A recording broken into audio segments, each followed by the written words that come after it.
Welcome to Bear, brought to you by Giddy, the world's largest sexual health platform. When was your first sexual experience? Where I'm from, my neighborhood in Queens, cats was jumping off like really early.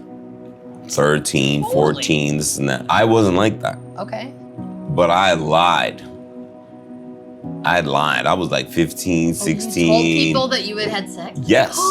Physiologically, the facts and the science shows that at 34, you lose half of your egg production. At 39, you lose another half of that half. You are the most fertile you're ever gonna be at 17 years of age, okay? You're 17, who's having babies at 17? Nobody. I didn't imagine my pregnancy would be like that. I thought I would have people. I see. I thought I wouldn't be alone. And it was very hard because I had a high-risk pregnancy. So I had diabetes. I was getting insulin shots given to myself like every hour almost. I was in a wheelchair at the end of my pregnancy because my pelvis separated. And in the beginning, I had hyperemesis. You said that you wanted to talk about anorexia. So is that something? Yeah, it's something very important to me, and it's something that took me years to get over. Well, I was hospitalized. You My were? parents hospitalized me. Really? Yeah, and I had What age? I was about, I would say 15. What age do you think is appropriate to start talking to kids, like your kids, for example, about sex? And have you thought about the approach that you would take? Well, if they ask me a question, like, how did this happen? You know, and I will answer it honestly. I try to be as honest about how things work, you know, and we've even talked about in vitro and how that, what they take, how they make that, because they're both made in a test tube, but basically. That's when I knew something was like really fucked up. Did you have pain or like, did you just have a feeling? Nothing.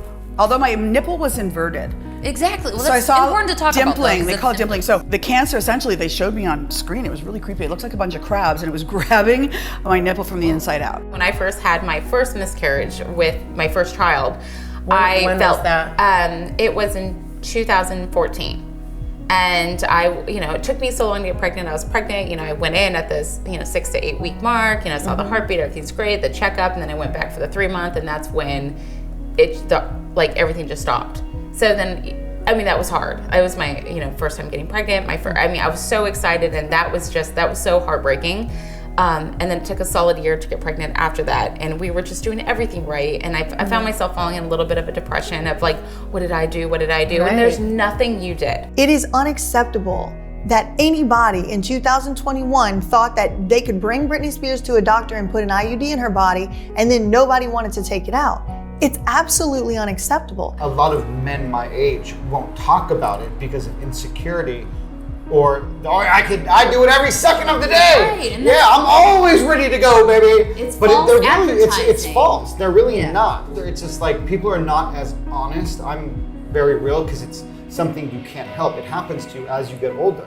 I said, Wyatt, there's so many steps that you're going to take in your journey of becoming a man and falling in love and actually getting physical with another person.